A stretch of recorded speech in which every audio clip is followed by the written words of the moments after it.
Good morning, traders and investors. It looks like I got myself a little bit of a Dennis hair day today, so that means there's some chaos in the markets. We'll take a look at did the bull thesis get some cracks in it as we're taking a look. Did the meme stocks bring the rally to an end? UK inflation out of control. Any opportunities in the Inflation Reduction Act now being signed into law? Manchester United, who scored a goal or maybe caught themselves before they scored a goal. And we'll talk about the monthly retail sales as they hit. Last time, they definitely shook the market a little bit. We'll keep watch. We'll talk about earnings from Target, Lowe's, TJX. And of course, we got our special guest today, Dan Ives, Wedbush Managing Director and Senior Equity Research Analyst. Welcome to Pre-Market Prep, where you get everything you need to get your trading day started.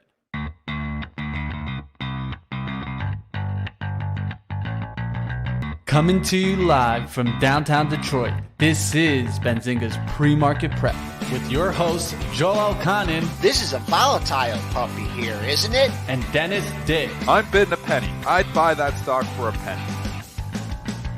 With everything you need to start your trading day.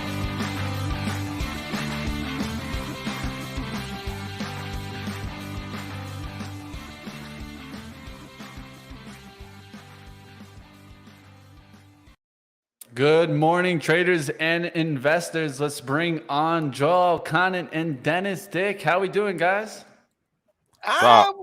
What's up? That's Dennis. What's up? Where's the sop duck? Stop. Always sup ducks. Look at that, sup duck. I was thinking more of the Budweiser. Sup duck. Get it focused Little in there. sup Duck. Are you sup duck? I was thinking that was from the Budweiser commercial. Well, oh no, that's Dennis's favorite NFT that he doesn't know about. Really? Dennis, do you have any NFTs? I'm gonna have to get him a sup duck. I'm gonna get you a sup duck, Dennis. I'm sure they're out there. We need to put it on your profile. You look cool with a sup duck. Dennis, I want to get you an NFT for your house. Let's do it. Yeah, I can hang it on I can use it on my digital wallpaper on my computer. Look on. We can do an NFT like of the oven. On that. Because there's only a few out there. The ovens. You might as well just do a digital NFT.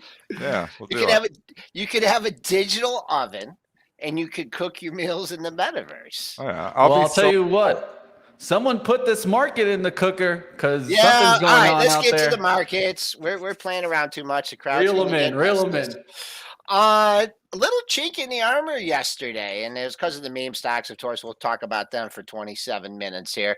But we went green last night, then we went red. We took out yesterday's low. There's not a lot of support in here, but this market's just kind of been hanging on off yesterday's decline. It rallied back. So bottom line is we're pretty well in the red. We're down 32.50 at 42.75. Crude, look at this. Now hanging in the mid 80 handle, down 6 cents, 86.47.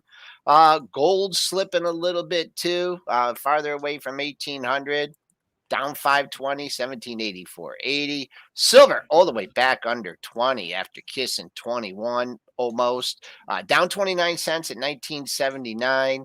Bitcoin in the red, down 240, kind of quiet. We don't talk about Bitcoin much, down 240, 23,705. And Ethereum futures, they're down $5.50, make it $7.50 at 1875. So, you guys would be like, every day you're like, this is the top, this is the turn, we're getting bearish. And I put up my dukes and I fight you guys every day, but it's getting a little bit harder. What can I say? I have a good left hook. I got a good left hook, Joel. It's getting a little bit more difficult. You can't throw in the towel. You can't throw in the towel, right? I don't even know what to say on the market. I mean, when you get Bed Bath & Beyond blasting off 70% yesterday, you realize that we're, we're in this whole scenario here again where the market is completely disconnected from reality. I mean, You're starting to see the meme stocks. The FOMO has taken over. Obviously, you see it here again this morning, up $5 here once again. I mean, it's wild. It's a limit up, it's limit down, it's limit up, it's limit down. It's just showing you that right now at this moment in time, a lot of stocks are disconnected from fundamental reality. And I mean, you see it in earnings. Yes, we went through earnings season, and yes, they were okay. Maybe they weren't as bad as we feared, but they weren't great either. So to just come up here and start buying stocks up near all-time highs, and there's a lot of stocks that are now not that far from all-time highs, it seems absolutely absurd to me. But that's the market environment we're in, and if we're disconnected from fundamentals, anything goes. Yeah, it's something that we got to watch for. I mean, we've started seeing the dash for trash, and it looks like they're starting to dash away from the trash now, as we got a little bit of a turnaround late in the market yesterday. Of course, Triple BY running significantly, and it did cause a squeeze in a lot of stocks. I mean, it wasn't only the meme stocks, and that's one thing that I definitely would bring up, because it was also just high short interest, right? I mean, I don't think it's just only meme stocks, right? It's not only those. It was also but that's all the same. Pivot They're all Sports. cut from the same. What's the difference between the meme stock and the high short interest stock? That's why I want to change that, Dennis. I don't want to call it meme stocks anymore. I want to focus it more on it's just high interest stocks with low float a lot of the times. I know like one that isn't really just brought up every day on Wall Street Bets is Hibbett Sports, HIBB. But if you take a look at that move, it's very similar, right? Very similar move, squeezing on up yesterday, pushing strong. And I think this is just high short interest. It was an absolute huge short squeeze in every single stock. Take us right back to, that one day last year. They were all doing that too. They're all anything with high short interest. You know what? I was playing them from the long side intraday too because it was working. I had a good trade in Upstart. It's, had a higher short interest. We started to see Bed Bath & Beyond blast off. I bought that Upstart, I think, at like 31.80. I sold it later in the day, like 36 and change. It was my best trade of the day. I mean, there was a number of stocks that were just going all off short interest. So basically everything that had a short interest, above 25-30% was running yesterday. So squeeze them. That's what the Bed Bath & Beyond, we talk about who's driving the bus. It was totally Bed Bath & Beyond yesterday. It was driving the bus on everything. It's driving the bus to a certain extent here. Well, I think it will be driving the bus again here this morning. It's already traded 10 million shares. It's up here once again. But again, it's just telling me that the market doesn't care about fundamentals right now. The market now is back to story time. What's hot? What's the cool story? The cool story right now, squeeze some shorts, man. Let's squeeze the shorts. So, I mean, that's where we're at. So to sit here and build a thesis around a macro environment right now is not, the market doesn't care. To build a thesis around disappointing earnings, Target was disappointing here today. The market doesn't really care. The market right now cares about a hot story. It will care again. The market always does eventually reconnect with fundamentals. That's what it was doing in early 2022. But now it's disconnected once again. So when it disconnects, again, it's anything goes. You can't analyze from a fundamental basis. You just got to go with the flow. Technicals still work. Technicals work well in a lot of different environments, and that's what you got to rely on. You start seeing these stocks breaking out here again, hard to fight the tape. Yeah, and the question now is, did that bring the rally to an end? Now, is the rallying ending here? One thing that I will kind of point to is we got that dip in the RSI. We're back to 75 on the daily. So I know that a lot of people wanted to talk yesterday, and we kind of showed it off. The hit at the bottom, back to the top. Now we're at the top of extremes. We got up there at 86. Yesterday we hit 83. Today we're back down towards the 75. So showing a little bit more that we could be topping here. Doesn't always mean 100%, but one thing is, now that we have kind of this topping candle, we have some levels to go off of if the bears want to come in and start trying to knock this market. What do you think about the overall market here now, how it's setting up, Joel? I mean, yesterday was a little bit of a chink in the armor, right? I mean, you have your high close. I mean, there's a lot of things that you're looking at on there, but I just look at the high close and the move. I'm not worried about, 43.2750. That was Tuesday's high. I don't think that's going to come into play. I'm going to see if we can get back and regain that close. Now that 0775, I mean, that's a big level. You're back at 4,300 psychological. I mean, there's resistance now. Like all these other days when you're talking about the RSI and this, that, and other thing, I can't identify there's no resistance in there. Okay. Now it makes a little bit more sense because you have levels. You have the close from yesterday. You have the close from Monday at 98 and a quarter. The other thing, the complexion of the market is, people have been selling into strength. It's been easy to do. The market's been going up. The market gets killed when they're just like, okay, we're whacking bids. We're going down. We're getting out. The institutions are coming in. They're not sitting there big fat offers out there. So it's changed. The complexion of the market's changed. And we'll see what the price action. We're still above all the weekly numbers. We're still above the daily numbers. We're still way above our quarterly numbers. So one bad day, you can't throw it out. But definitely a different market. And the other thing I discussed with Triple D, the meme stocks tapped out in January 21. The market went up for another year after they finally peaked, and they haven't even peaked yet. So little different things going on, rising interest rates, rampant inflation, China, Russia. So there's a few other fundamental things but so far we're cruising through August and await September. Yeah, we can go ahead. Let's pivot into some news and let's go to the micro of Target today. Missing here on their EPS, 39 cents, missing the 73-cent estimate. Sales at 26.04 billion, missing the 26.9 billion estimate there. And of course, Target reiterating its full year forecast. But of course, more inventory concerns. Inventory is still high at 15.32 billion at the end of second quarter compared to 15.08 billion at the end of the first. Now, they did kind of get hit hard on their margins from trying to lower some of this inventory and get it off. But as they said, Target also said that operating margin rate would range around 6% in the second half of the year. That would represent a big jump from the operating margin in the second quarter, which was at 1.2%. Just even the reaction here, and I don't know what that bar is down to 152, Joel. I think that's a bad print It's a bad print. I have it too. It's a bad print. I never really saw it go down much at all on this. It would actually. What did you see? It actually went red on the initial print, and then they brought it green, and it was 180 bid, and somebody's just like, they're taking this thing green, and they didn't care. And I was like, I feel like shorting it.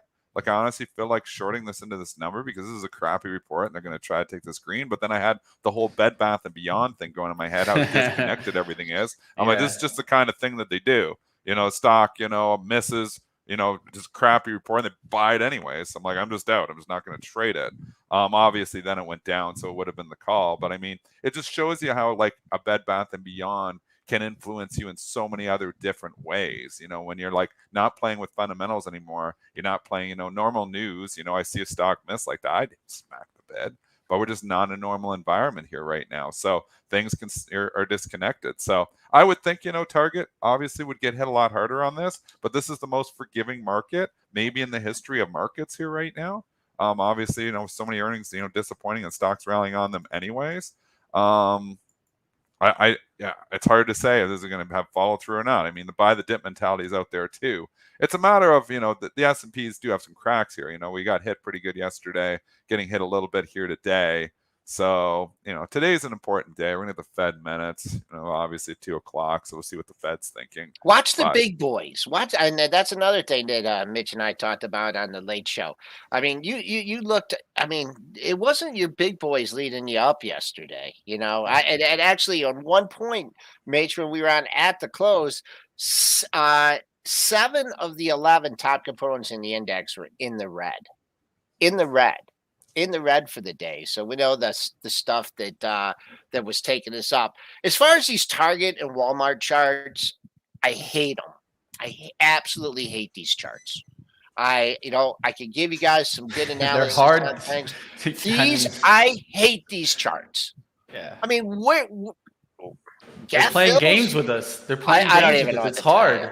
I mean, let's just be honest. I would just drill down and I would say, just make it, when something's this confusing to me, and I hardly ever do this, I'll just go to the 15-minute and I'll say, someone's there buying at 173.50 and someone is selling at 177. And that's all I can give you. What you do on that one, is all on your own. But this is in the middle of nowhere, and the same with Walmart. Well, look at what happened. It rallied so much off of Walmart earnings. I mean, Yeah. we gapped up $13 at the peak on the Walmart report. And then it comes out with its own report and it's crap. And they don't should even give it give back. half of it back. Yeah. You know, if this market was trading on fundamentals, I honestly think the stock would be like 160, but it's not. So it's like, oh, the buy the dippers are coming in, the money managers are underinvested, they're all spooked that the bottom is in and they've missed it, and they've got to come in and, you know, buy whatever they can possible. So, I mean, again, if you're analyzing it from a fundamental basis, it's a tough game right now. I know I've tried to do it. You got to just go back to the technical. It's like yesterday, you know, with Bed Bath and Beyond. I'm sitting there and I'm like watching it. I'm like, all right, I don't want to do it, but I'll buy some of these high short interest names too, because that's what's running. And I had like 15 of them going, and they were all going up, you know, and they were all moving higher. And I'm like, I even texted you, Joel. I was like, I'm long all this crap, you know, right now, but I'm like, it's working. I sold it all when Bed Bath and Beyond started to break down. But you know, I ended up, I think I made money on 13 out of the 15, and actually a couple of them I did really well. I think on that upstart, I think I made 16% on that trade in like 3 hours. Yeah, so there's not many there's times in this market. opportunities within it. So I'm going to just, you know, teach you something right here. Just because you're overall bearish doesn't mean you can't be temporarily bullish. So, you know, my overall thesis is I'm a seller, a net seller of stocks in a long-term portfolio. But was long all the crap yesterday. I'm full on go, let's go. You know, and it was fun. It was a fun day. It was a very good trading day for me. So it was a fun day for a little bit. You know, somebody's saying, oh, you must have got whacked on Bed Bath & Beyond. No, I had one of my best days. So Bed Bath & Beyond was my leader, and I was using that to trade some of this other stuff. We'll talk about that Thursday, you know, those indicators, and obviously, you know, how you can trade that stuff. But I mean, you got to go with what you're seeing. You can't go with your opinion. Your opinion doesn't matter to the market. And, you know, and a lot of people think, oh, I make a call, I'm bearish, I'm always short stocks. No, you're going with the flow, guys and girls. I mean, it's not about your opinion. If I traded on opinion, I don't think I'd be in this game for 23 years. You got to trade on what is actually happening, and you have to ignore your opinions. So, you know, yesterday, if I'm like full on, well, this doesn't make any sense, I'm just going to go short Bed Bath & Beyond because there's no reason to be at $20, you get killed. You get absolutely killed. So you've got to go with what you're seeing, not with what you're thinking sometimes. Yeah. So one thing I always look at and ask myself when you see those types of moves is, what type of environment are you in? Are there other stocks that are ripping like that? I think that's the question you need to ask often. Now, one thing with this target is that it's interesting is we're about to get retail sales report, right? And so you never know if that comes in light and retail sales looking better, this could flip. So I'm not saying that it's logical to play target to the upside today, but I'm going to be paying attention, of course. People to are still retail buying numbers. I think people are still. They still got retail, and yeah, I mean, they're still spending money. You know, I like, to me, Walmart. I mean, if you put me in a blindfolded me, and you put me in a Walmart or a Target, or like Kohl's is a little higher, I wouldn't know the difference between the two. I don't like, you know, maybe the clientele is a little bit different, but like, all these stores are Kmart to me. I mean, you know, I look at this stuff and I see like this ugly dress and this whole rack of them are ugly sport coats. And I'm like, how are they going to sell one of those, let alone a whole rack of those things? So I don't understand it. But with Dennis, to allude to Dennis' point, don't try and understand it, right? Because you're not going to be able to. You're exactly right, Joel. They are all Kmart. I mean, Walmart, let's be dead honest. Sam Walton looks at Kmart and says, how can we make Kmart better? We'll change the K to a wall, and we'll figure out, you know, how to, you know, make the whole store better. And he became a multi-billionaire just doing that, just copying Kmart. Kmart existed before Walmart, folks. Kmart. Yep. And it became Walton. Well, we're going to go Walmart, and we're going to just make Kmart better. That's exactly what Kmart he did. Days. He didn't, you know, reinvent the wheel. He just made the wheel more round, and he got rich doing it. And that's so many ideas. I mean, that's for everything has been like that. You know, like people, you know, it's the people who really get rich are the people who take a good idea and just improve it. And that's what it is. And Target is just a cleaned up Walmart too. It's, you know, it's like a tidier Walmart. They got a little more upscale stuff. It seems like a little bit of a nicer store. And I can guarantee you, if you go into Walmart and Target, you will definitely know the difference. The Target is a lot nicer store than a Walmart. but it's not at a Nordstrom level. So I mean, you go, and then there's another level of upscale. So I mean, it all depends on what you want to shop at too. But I mean, Walmart is just Kmart improved. Walmart could do to really improve their overall store sales? Slurpees. They got to bring back Slurpees. Do you remember them? Yeah. I don't. I'll tell you that much. What about Kmart, the blue light special? Oh Remember that, Joel? yeah. They had the Blue light just special. flying around, and then a blue light special, and people were all over it. That was fun too. But then someone stole the blue light, and then they couldn't do it anymore. Is that what it was? Somebody stole the blue light? I think Kmart had like their little like Costco like hot dog section too. I mean, they had a little food there. I think that helped. Get me inside the store. Give me a little hot dog. But let's go to the next one. Which one came first? I would see if you guys know this. Lowe's or Home Depot? Which one came first? Do you guys know? What do you mean? Which store came? Which store? I'm pretty sure it was. I thought. Actually, I don't know. No, I don't know. That's something that, let's see if the chat knows. I honestly didn't know. I was wondering because with the Kmart and Walmart situation, did one copy the other? Kmart was before Walmart. Who's created first, Lowe's or Home Depot? I don't know the answer to that. All right, well, let's go to the Lowe's numbers at least. EPS. Oh, you're not gonna tell us? I'll tell you right now. I'll let the chat do some guessing. They're saying Home too. Depot. I think it's Home Depot too. I'm gonna verify. Before you give the numbers, you know what the main difference to me between Walmart and Kmart is? I've never called Walmart and asked them if they have Prince Albert in a can. Did you ever do that?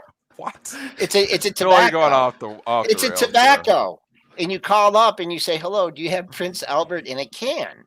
And they're like, "Oh yeah, we do." And we're like, "Well, you better let him out. He can't breathe." Oh gosh, you were crank calling back in the day. You were crank calling Kmart.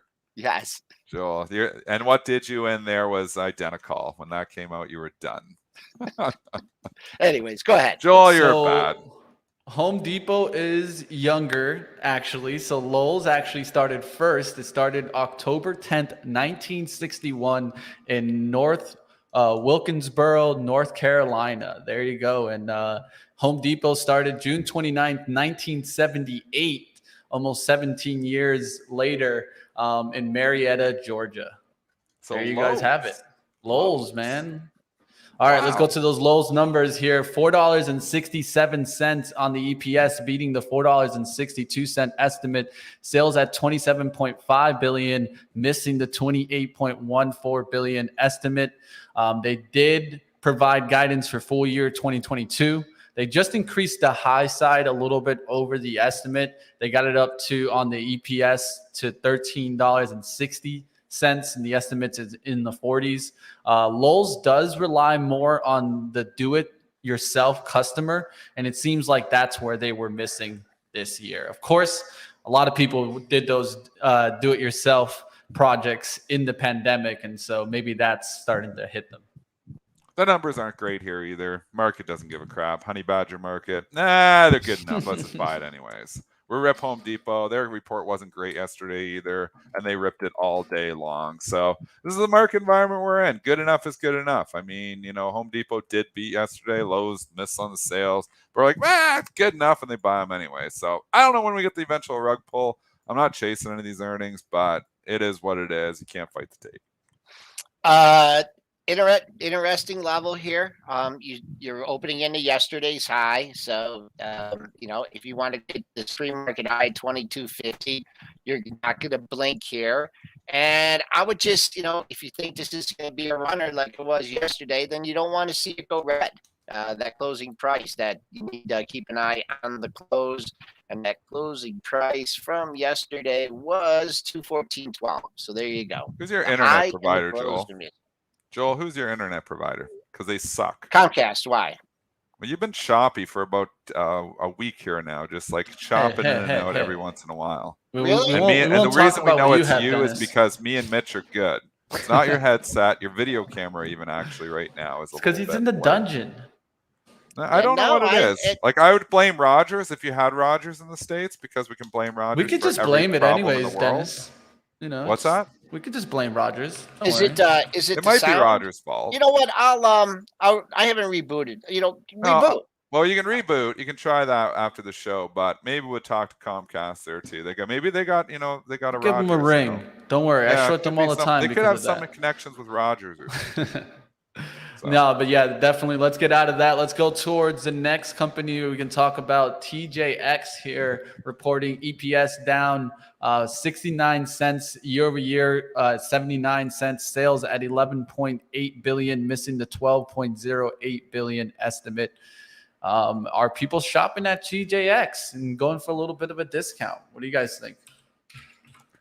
Well, apparently not as much as the market thought yesterday, because the stock was ripping higher there and TJX was ripping higher even last night. Like, earnings come out and they were okay.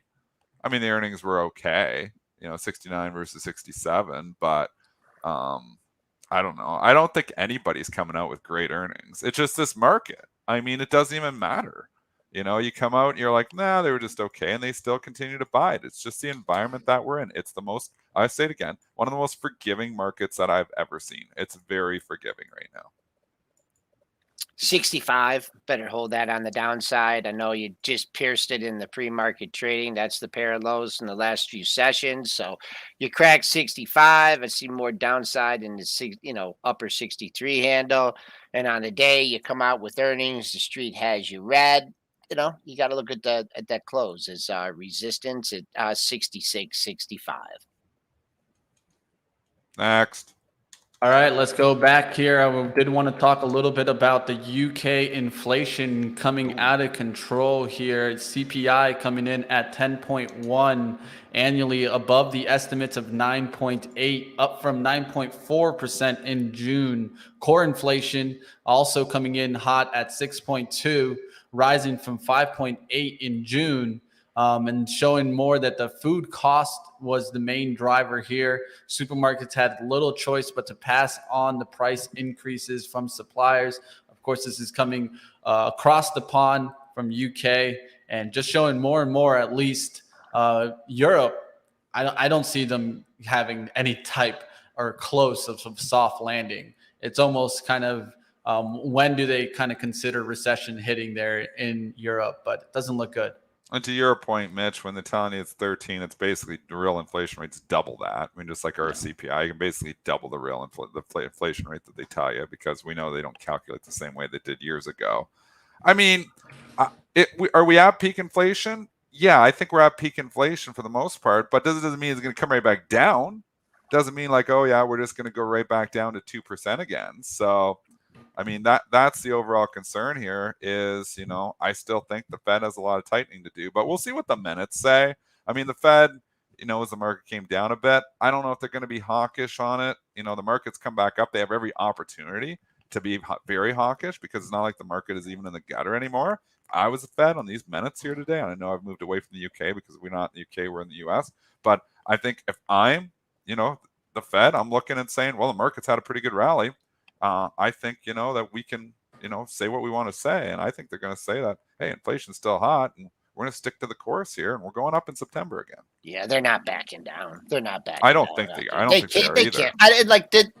If they do, this market is going to just go nuts to the upside. If they go soft, if they go dovish today in some type of commentary, the market would just rip. So I think go wide. Go wide. Do you think retail sales are going to move it? No, I think so. Bed Bath & Beyond is at $27 now. All right, let's give the estimates here. Just make sure they hit there before it comes in. Retail sales month over month estimate is 0.1, so an increase of 0.1. Prior was 1.0. Remember, that was a surprise there with that 1.0 last month.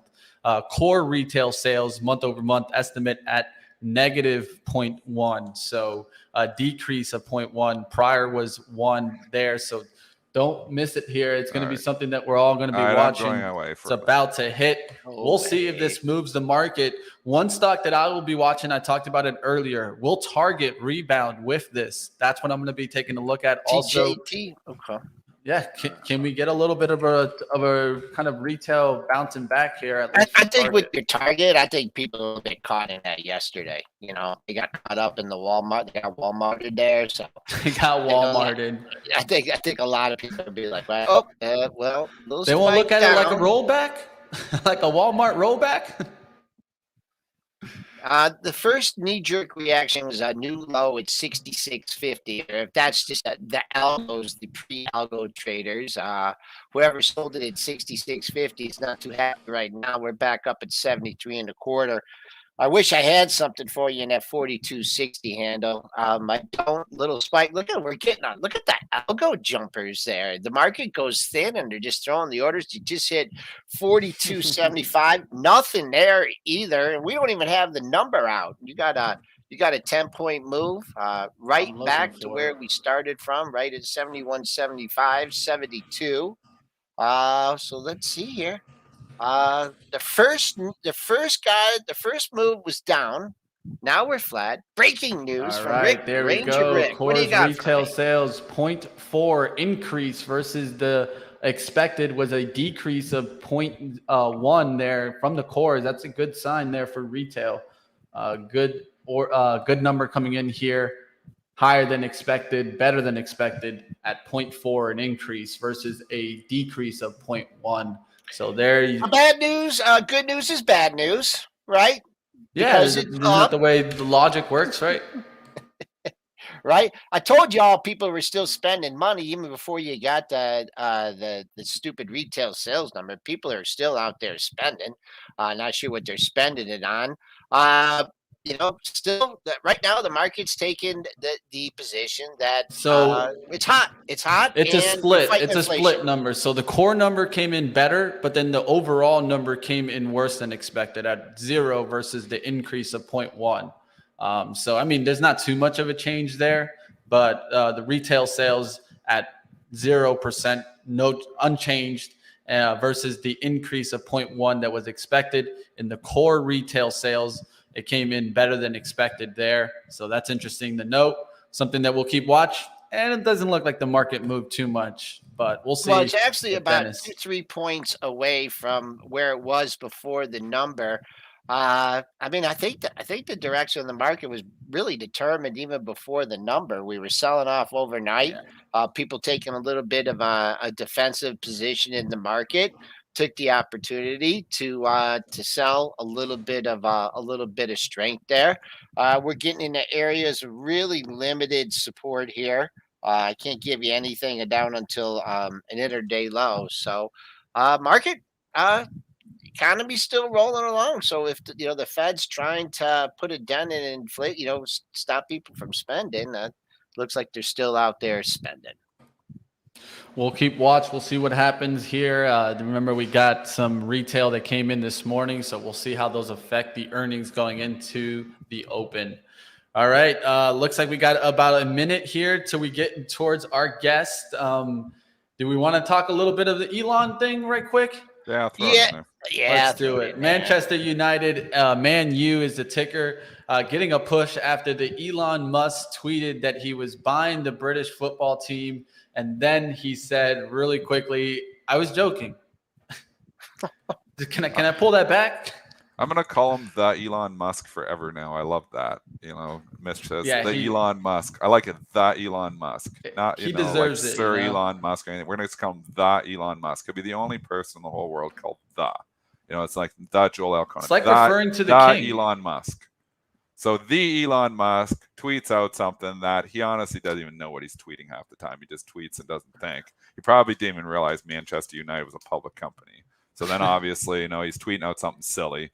And all of a sudden, he's tweeting out something silly. And then he's like, somebody's like, oh, you just, did you market see manipulation. He probably didn't even realize it was public. And he's like, oh. So then now he backed off the comment, right? So look at the comment from Michael Saylor here. He said, I would prefer that you buy some more Bitcoin. Twitter's fun, though, man. Twitter's fun. Yeah, Twitter is fun. Twitter is fun. These are two of the biggest on FinTwit. They get a lot of following there, so they're talking to each other. Did he back off the comment, though, later? He did. He backed off. He has to know that that's a publicly traded. Why would he know that? He backed off. Why would you know that? Because I know that. You're a stock trader. I guarantee you he didn't know it. I guarantee. Could you tweet at him and ask him that? And then somebody said your market manipulation. He's like, why were they talking about? I was like, oh, I didn't even know that was public. For sure he didn't know. No way he knew it. He didn't know it, and then he's just tweeting stupid stuff, and all of a sudden he's going to get in trouble for tweeting stupid stuff again. I don't even think he knew it. All right, Yeah, he has some let's late let's talk nights. Some late fundamentals. nights. Let's Let's just talk talk that. fundamentals. Enough with the Twitter Why stuff. talk Let's fundamentals when they don't matter? Okay, they, I'll they give it to do. you. Don't Go. say that with Dan Ives in the green room. Come on, I'm gonna Dennis. ask him what he thinks. Let's Okay, get Dan Ives on here. All Dan right, Ives from Wedbush. let's get out of Man U before we get all stuck on Elon here. Let's go to our Dan Ives, Wedbush Managing Director and Senior Equity Research Analyst. Welcome back, Dan. Great to be here. It's great to have you. Let's go ahead. Let's dive on in. I know that we got a little bit off track there with Elon, but let's go back to the overall market here. How are you seeing the action right now in tech? You know, we've had some warnings out there, some pre-announcements. Where do you see the environment right now? Look, I think tech investors, especially institutionally, were underweight going into earnings. I think a lot of fear you're going to see demand come off more than it has. And I think guidance better than expected. You combine that with what we're seeing specifically, supply chains starting to improve in Asia. You know, you've seen guidance cut, so I think some of the band-aids are ripped off. Of course, across the board, you're going to have some winners and losers. But in my opinion, I think tech's set up to rip higher in the second half. Didn't we just rip higher though, Dan? Yeah, Didn't we better just than rip? expected or not as bad as expected? Was it better than expected or not as bad as expected? I'd say better than feared. I mean, if I just look, I mean, just go across the board, right? From cloud, from Microsoft to even SAP, I think to what we're going to see with Oracle, to cybersecurity, you had some bumps across the board, Fortinet and some others, but overall, cybersecurity I think was pretty robust, and I think Palo Alto is going to be a strong print in the next week or two. And then overall, when we look at Apple and the tech stalwarts, I think those numbers and that guidance was, I think, incrementally better than anyone feared. And when you talk about like tech's rip tire the last, call it 3-4 weeks, I mean, our view is that we're only halfway through. And I mean, sort of our call going into earnings was you'll have a relief rally in terms of, at least what we picked up fundamentally better than feared. And then I think it just comes down to so many investors, especially when it comes to institutional, I think they're just underweight tech. And I could just tell you, doing this 21 years, it's extremely negative in terms of sentiment out there. And I think that's sort of our view in terms of owning the winners here. Don't you feel though, Dan, like it's turned? I mean, we were negative. We go back to June and July, it was extremely negative. But I mean, this Apple, let's just give this run some perspective here. 130 to 170 in 4 weeks is a huge move. The thing's trading 26 times earnings. The supply chain, you can say that, supply chain has improved, but there's still issues here across the board. And we're in a political war with China here now. That's got to be a scary thing too. I mean, if you're Apple and you're sitting there, I mean, maybe we can just say, okay, it's not going to affect Apple whatsoever. But I mean, I don't think the supply chain issues are just magically going to be perfect ever and for a long time. So I don't, Sure. I'm just curious, how you come up with, we're halfway there because another, 40-point run in Apple's making new all-time highs. Why do we want to buy this up to 30 times earnings? Well, I mean, look, but also it goes back to, I think it got way overdone on the negative side. I could say that for Apple, for Tesla, for Microsoft, potentially for Amazon as well as Google. Look, I mean, my view is that I'm not saying that around the edges we're not starting to see some demand softness, but let's say when it comes to Apple, you have 240 million iPhones that are in a window of an upgrade opportunity that haven't upgraded in the last 3.5 years, going into an iPhone 14 cycle. So my view is that you could potentially have peak iPhone numbers over the next 12 to 18 months. In terms of on the valuation side, because I think there'll be a big argument. Okay, Apple got re-rated during the pandemic.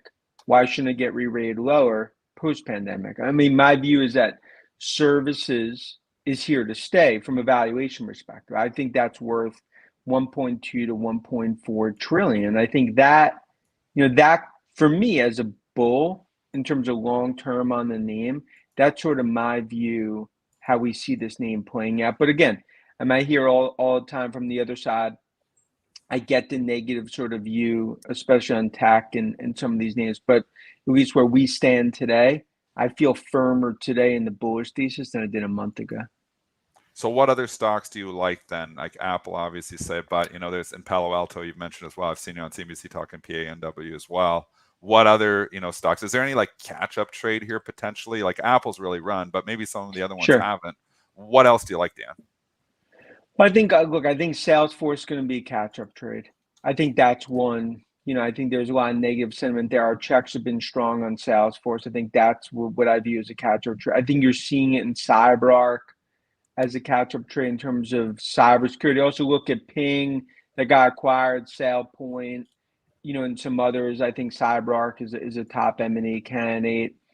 I think also when you look across the board, I think some areas of cloud, even on the call center side, there's names like Nice Systems, Five9 and some others that I think play into that theme. So look, I think in terms of just overall spending, I think cybersecurity and software broadly are going to continue to move higher, especially where we've seen multiples that almost got cut down 40-50%. Then we look at you look at the markets like when in June we had the June expiration, and you look for turns, right? We're coming up on a September expiration, but just the overall the overall market, we've paused here momentarily. So what's the next catalyst? I mean, I see you raised your price target in Apple. I mean, based on some of the numbers from like Microsoft, from Google and stuff, we're going to come out of earnings season. I mean, based on earnings seasons, are the analysts going to come up and start ratcheting up these price hikes? Well, if we attempt to stall here, what are you looking at as the next positive catalyst? Look, I think the biggest catalyst, I'm saying fundamental, just forget valuation, price target, and knife fight between bulls and bears. I think the biggest incremental is what we're seeing in China. I mean, I could tell you from Apple, from Tesla, from what we see on the semi side, last 3-4 weeks, I think what I'd call modest to significant improvement. And that's extremely important because that, I'm not even just saying from a price perspective, but that's been a constraining issue on tech. And I think even on the demand story when it comes to China. Now, look, in terms of the geopolitical and, and obviously those risks, I think investors kind of put it in a box, right? Like it's no different than regulatory risk in the Beltway and Brussels versus big tech. I mean, I could, if I had a conversation with an investor today, it would almost be like a Groundhog Day from the same conversation I had with the same investor 6 years ago. All right, I'm going to jump in here now. Of course, we just got signed into law, the Inflation Reduction Act. Is there any opportunities you can see coming out of this still for investments? Look, I mean, EV around the edges, it's a positive. But again, it's one devil's in the details, right? Like in terms of the Chinese component and battery technology, I mean, that's almost like, it's trying to find a cheeseburger that's, without the meat. I mean, fundamentally, like it does take out a lot of OEMs that are exposed that wouldn't qualify for the credit. So I think maybe tangentially there's some positives. I think when you look at probably a name like Rivian, that's probably a name that can maybe see some incremental pop because they've doubled down in terms of from a production perspective in Illinois, and then they'll be building out the second factory, in Georgia over the coming years. So I think a name like a Li-Cycle, which is a recycling play from an EV perspective, LICY, I mean, they play into that a little commercially, like last mile, probably one of the, I think one of the ones that are probably benefited the most is probably Exos. That would probably be a name that ultimately probably sticks out. Just going back to the Tesla, the Tesla Twitter saga. I know you were pretty confident that the deal was going to get done. The street wasn't so confident, took it down to a major discount. Now coming back up, it's up to the courts here. Are you still maintaining that deal is going to go through? And can you give us any positive or negative ramifications that it may have on Tesla? Well, first off, I think there's been a decoupling finally between the Twitter exposure that Musk has and Tesla stock. I think you start to see that play out a bit, especially as, he sold stock, in terms of, from at least from a cash perspective to get that. Look, I think legally speaking, he doesn't really have that too much of a leg to stand on going into Delaware. And I think the writing's in the wall. His choices, look, $1 billion breakup fee, that's a pipe dream. I think basically best case would probably be a settlement, 5 to 10 billion, that he just would have to pay with Twitter and walk away with nothing, or ultimately have to buy the company or potentially renegotiate. And we continue to think they come to the table before anyone steps into court in October, and deal gets done likely at a renegotiated $50, $51. That's sort of our view what happens with Twitter. All right, that's going to do it for us today. Thank you for coming on today, Dan Thanks for Ives, having me. Wedbush Managing Director, and we'll have you back on, Dan. Appreciate you.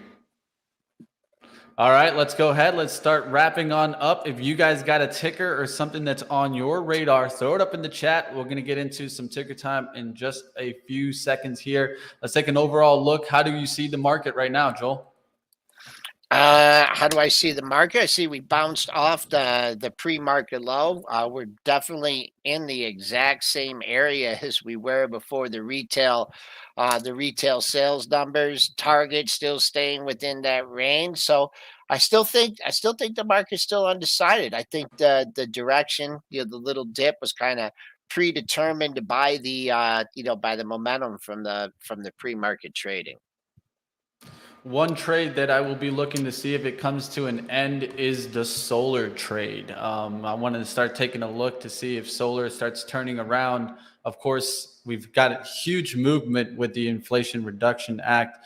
Joe Biden signing the Inflation Reduction Act into law. Of course, a lot of this gave some climate and energy some moves on up. So I'm going to be watching to see if stocks like ENPH start turning around. It looks like it's really getting heavy there around the 300.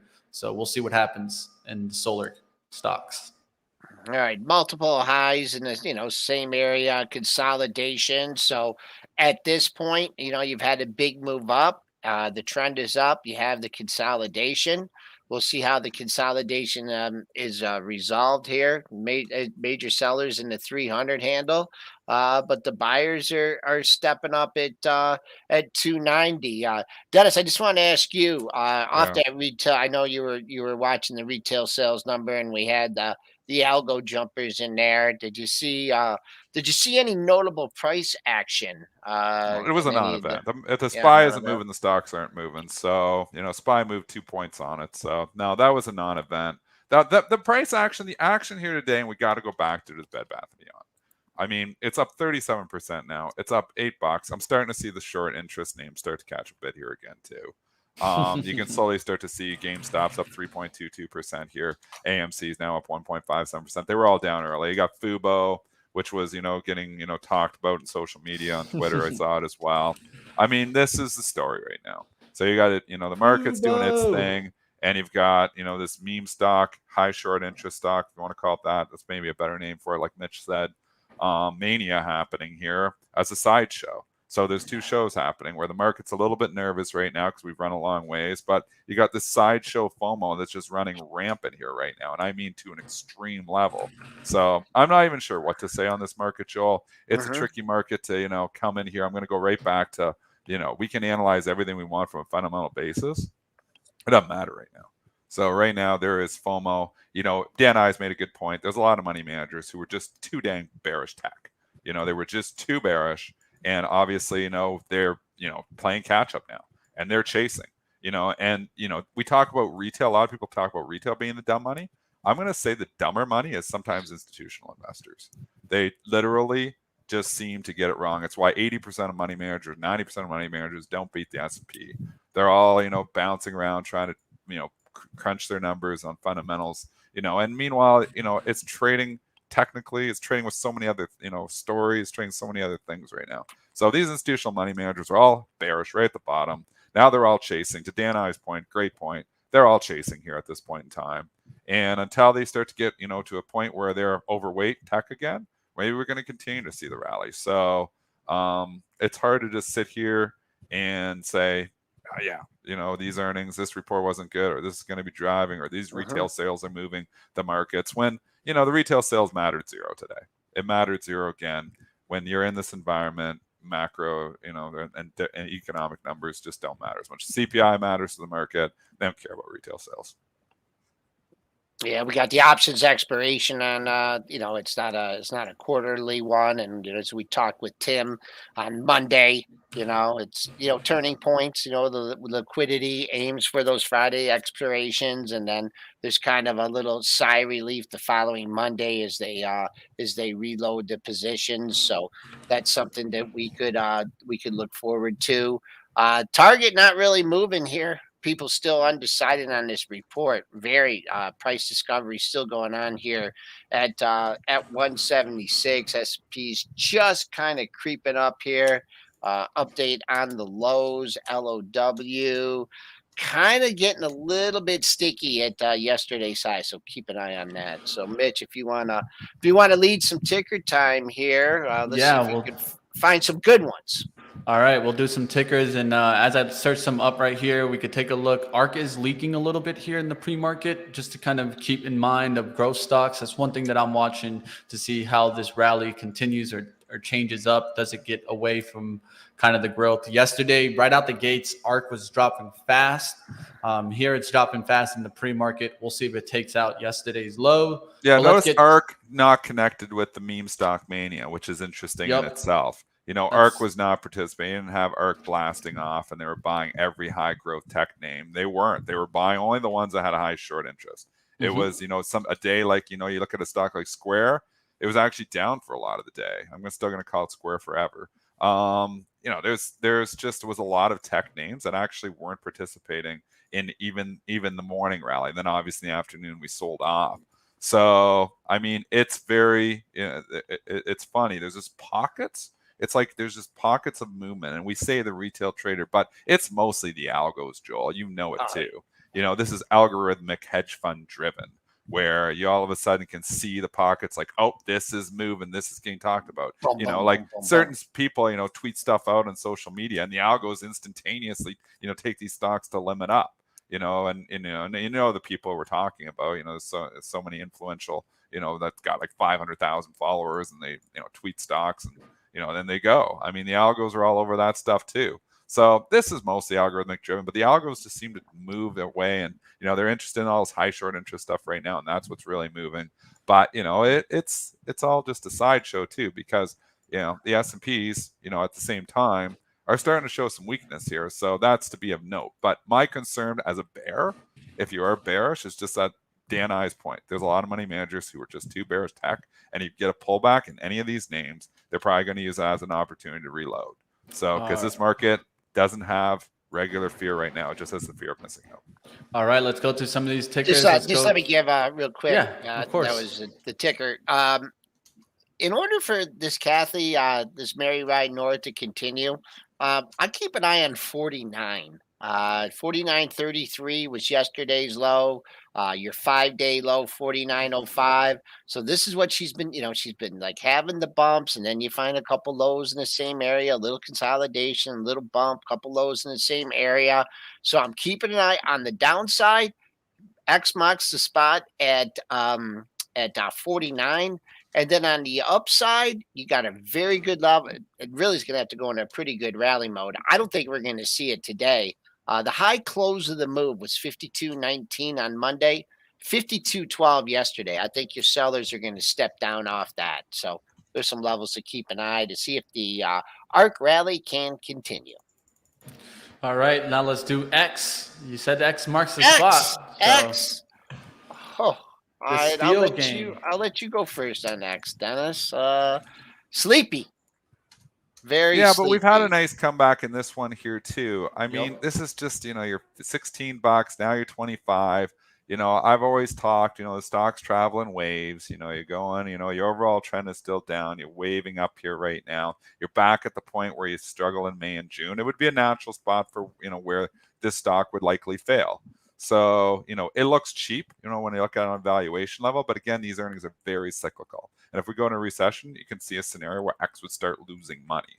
So, I mean, people, don't believe it, but this is what we've seen from the stock again and again and again. It makes big money when the economy is going well. It loses money when it's not going well. So if you think we're going into a recession, this is not a stock you want to own. 26 major resistance today. I just would keep an eye on 25 and a quarter because that's been the high close of the rebound. But the longer you take to clear that major seller at 26, that was also a monthly high going back a couple weeks ago or a couple months ago. That was also your June high. So your resistance is set. Let's see if it can take it out. Spoo's slipping again here, Dennis. We're back at It just there's not that enthusiasm that that we've had over the last couple days. All right, let's go towards here. Everyone wants to take a look at natural gas. I saw it mentioned multiple times, whether it be Boyle or UNG, whichever one you want to maybe look at, or we could take a look at just the futures contract. Moment of truth here. I mean, you've come up here on 3 other months and you failed. So this is the 4th time up. So it's strong. It's bid up here. You can't short it. Trading up at the highs of the session. I think for this one, if you're trading it, you just gotta drill down on some shorter time frame to look at it and see if it starts to pull back. Because if it turns, it's going to turn hard and it's going to crush a lot of people. It's failed here 3 months in a row. Doesn't look like it wants to this month. All right, let's start wrapping on up here. I did want to mention, of course, don't miss it, guys. We are going to, of course, have What's Tomorrow. Don't miss it. The one and only, the swing trading event from PreMarket Prep, Intro to Swing Trading, hosted by Spencer Israel, Joel Elconin, Dennis Dick, Rob Friesen. You guys don't want to miss it. It's going to be an extremely fun event, and it's from 12 p.m. to 3 p.m. Eastern tomorrow. Don't miss it, guys. Don't get locked out. Don't be one of those people that, is hitting up Joel at 11:55 a.m. before the event. Can I get in, Joel? Can I get in? Don't be doing that. I tweeted this out yesterday. What I think is going to make this event a little bit different than the other ones is the way Dennis at least set up his first presentation. Is you're going to get to look into like his plan for next week, the things that he's thinking about before. So when the actual events hit, he has his plans. So from how the earnings and the dividend stocks. So really looking forward to that. So go to premarketprep.com to sign up for that. And Dennis, I'll be looking forward to your taking a look at your second presentation today. Yeah, just putting the finishing touches on the second one, and then I'm doing a third one with Rob as well. And I know you've got your technical. Yep. You're going to be doing that with Spencer, Crash Courses, Technicals, talking about all your technical strategies there as well. So there you go. That's what we're talking. Event-driven trading. I'm going to be talking about a lot of, different types of relationships still, but looking at it from a swing trading perspective as opposed to just short-term, This trading, will be recorded. So if you're unable to attend, if you have a real job or doing something, and it will be available afterwards. So I've got a lot of requests to find out if it will be available. So if you can't actually make the event, the recording will be available. And Dennis, did you get my my note for the Zoom link at 10 o'clock today? Yeah, we're going to be discussing our plan of attack for tomorrow. So, lots of people have put a lot of effort in this. Money Mitch has done a great job with the promotion of this, obviously, as well. So, and we got Spencer coming back for, the 3-hour event too. We had to bringing him back just so everybody could say hi to everybody, really. But he's been coming back in there too. And then Rob Friesen, obviously, I've learned so much from Rob Friesen over the years. I mean, my two mentors, really, if I look at my trading career, were Joel Elconin, who took me under his wing back in 1999 and taught me a lot about the overall markets, and Rob Friesen, who's been the president of Bright Trading for a long, long time, where I learned all the relationship stuff from. So, I mean, right now, these were my two mentors. So you're getting me and my two mentors, so for, 3 hours for $99, if you put the PMPP 10 for the pre-market prep viewers here, obviously you get the extra 10% off there too. So I think it's cheap education. If I was just learning, I'd be all over it, but it's up to you guys. I mean, a lot of people don't like to pay for anything, but I always say you get what you pay for. If you're willing to pay nothing, I don't know how you invest in a business and not pay for anything. I just don't totally understand that myself. You know, when I'm running a business, I'm spending money, you know, and I talk about that. You know, I spend money, thousands of dollars every month just for software. You know, my bill right now is approximately $3,000 a month. And that's just for software and news. I spend that every single month.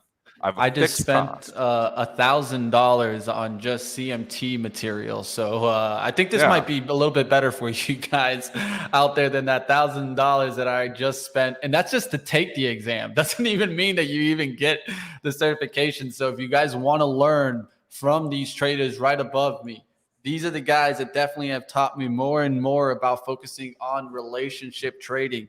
That's what led me to getting to my bread and butter, which is swing trading. So I'm going to be there too. I might even have to cancel my own show, but we will get into that another time. We want to see the chat in there. I mean, you guys make definitely. it. You guys, the chat makes this show. Obviously, we have lots of people that are running in this chat all the time. You know, these are the people we really reach out to you guys. That's why we give the PMP show the 10% off, because we reach out to you guys because you guys are our bread and butter. I mean, you guys, you know, come on here regular listeners. You're the guys that ask the awesome questions in the Q&A. So, you know, it's very important to us, you know, that the pre-market prep, you know, people who watch this show, you know, and are there, that they're the main people who are involved because they ask the best questions. Got the best algos in the business run. There's some good algos in there too. All right, we'll check in with you at the top of the hour. Everyone have a good day. Have a good one, guys. I'll get Joel on out of here. I'll get Dennis going, and I'm going to go ahead and play our swing trading trailer. I'll see you. Have a great day, Dennis. All right, let's go ahead. Let's play that trailer. Check it on out. I just threw up the link there in the chat. So go on over to premarketprep.com and sign up before it closes you out. Are you tired of being sucked into momentum stocks just as the momentum turns the other way? Do you not have a big enough account or tired of the complexity for options trading? Well, join PreMarket Prep's introduction to swing trading. This is going to get me fired up. Learn event-driven trading, seasonality, sympathy trading, and you can stay on top with optimal hedging strategies. So welcome back, Spencer Israel, from the market hiatus, and learn along with Tim as he hones his trading and investing skills. August 18th, 12 p.m. Eastern to 3 p.m. Eastern. You think you learn a lot every day listening to Pre-Market Prep? Learn how to become an investor that can survive the swings, ups and downs in this volatile environment. Definitely will be recorded, so you guys can hit rewind, slow it down, speed it up, whichever works best for you. I say you guys go ahead and break open that piggy bank, get some of that money out, and go ahead and get some learning from the pre-market prep team. You don't want to miss out on that. And right now, do me a favor, guys, before you get on out of here, hit the thumbs on up. Can we get to 600 likes? I've been trying to improve the show and do better for you guys, perform better like always. We're always open for feedback. If you guys hit the comments after, we pay attention to this because at the end of the day, you guys run the show here on Benzinga. And now let's get you guys over to the live trading team and the boot camp. So new traders out there, if you want to learn today, come on over to our boot camp from Benzinga. We're going to have a lot of traders going through day trading strategy, option strategies, and a lot from our educational schools. So don't miss that. Come on over. We're going to go ahead and get into some trading action. Hit the like, promo code PMPP10. Don't miss that. Let's go ahead. Let's dive on in and check out the boot camp now.